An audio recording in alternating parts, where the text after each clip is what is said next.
इमरान मसूद बसपा में हुए शामिल। पहले सपा में हुए थे शामिल, अब बसपा में शामिल हो गए। यूपी के जनपद सहारनपुर जिले के मुस्लिम नेता इमरान मसूद आज बहुजन समाज पार्टी में शामिल हो गए हैं। इमरान मसूद ने आज बसपा सुप्रीमो मायावती से मुलाकात कर फूलों का गुलदस्ता भेंट किया और इसके बाद मायावती ने भी उनके सर पर हाथ रखकर उनको आशीर्वाद दिया। कांग्रेस में रहकर प्रधानमंत्री नरेंद्र मोदी के बारे में बोटी बोटी वाला बयान देकर चर्चा में आए इमरान मसूद पिछले विधानसभा चुनाव के तुरंत पहले समाजवादी पार्टी में शामिल हो गए थे। उन्हें उम्मीद थी कि समाजवादी पार्टी उन्हें बड़ा सम्मान देगी। उन्हें सहारनपुर में टिकट भी दे दिया गया था, लेकिन अंतिम समय में उनका टिकट बदल दिया गया। माना जाता है कि प्रधानमंत्री के बारे में दिया हुआ उनका बयान ध्रुवीकरण में सहायक ना बने, इसलिए उनका टिकट काटा गया था। लेकिन सपा सुप्रीमो अखिलेश यादव ने उन्हें चुनाव जीतने के बाद सरकार बनने पर महत्वपूर्ण जिम्मेदारी देने का भरोसा दिलाया था, लेकिन सरकार नहीं बनी और समाजवादी पार्टी के इमरान मसूद को समाजवादी पार्टी सम्मान नहीं दे पाई, जिसके चलते अब इमरान मसूद ने समाजवादी पार्टी छोड़ दी और आज बहुजन समाज पार्टी में शामिल हो गए। इमरान मसूद के सपा छोड़ने की एक वजह आशू मलिक को भी माना जाता है। जिले में राजनीतिक वजूद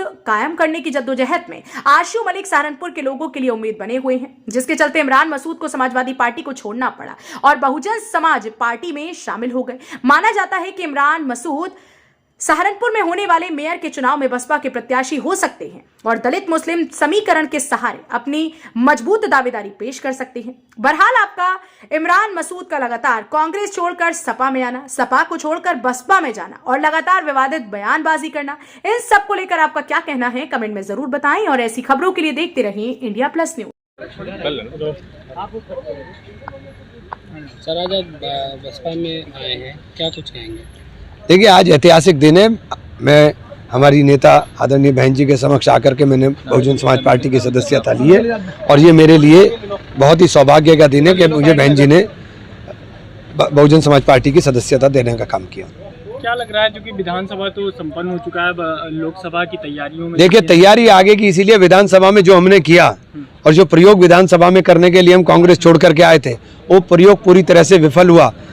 बहुजन समाज पार्टी के अलावा कोई विकल्प दिखाई नहीं देता, क्योंकि बहुजन समाज पार्टी का ही वोट बैंक ऐसा है जिसके साथ मिलकर के हम उत्तर प्रदेश के अंदर एक मजबूत विकल्प भारतीय जनता पार्टी का बन सकते हैं। अगर विधानसभा चुनाव की बात करें तो दोनों ही पार्टियों में कुछ बेहतर परिणाम नहीं देखने को मिले थे, ऐसे में आप बसपा को बेहतर बता रहे हैं, क्या सोच रहे हैं, क्या समझ रहे हैं? देखिए, समाजवादी पार्टी को जिस तरीके से वोट पड़ने का काम हुआ, हमने हमारे समाज ने एक तरफा वोट डालने का काम किया, उसके बाद भी रिजल्ट 0 आया।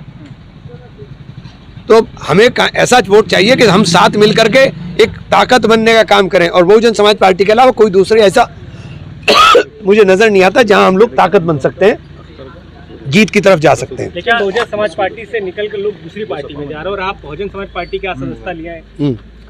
अब देखिए, ये रिजल्ट बताएगा 2024 के अंदर और भी निकाय चुनाव के अंदर के क्या होगा क्या नहीं। क्या लगता है आगे कैसे ले जाएंगे? देखिए, बसपा की एक ही नीति है, सर्वजन हिताय सर्वजन सुखाय, जो बहन जी का नारा है। हम सबकी बात करने वाले लोग हैं, हम किसी एक की बात करने वाले लोग नहीं हैं, इसलिए हम लोग बसपा की नीतियों को ही आगे बढ़ाएंगे, इसीलिए हम लोग आए। इंडिया प्लस न्यूज, सिर्फ वही जो सही।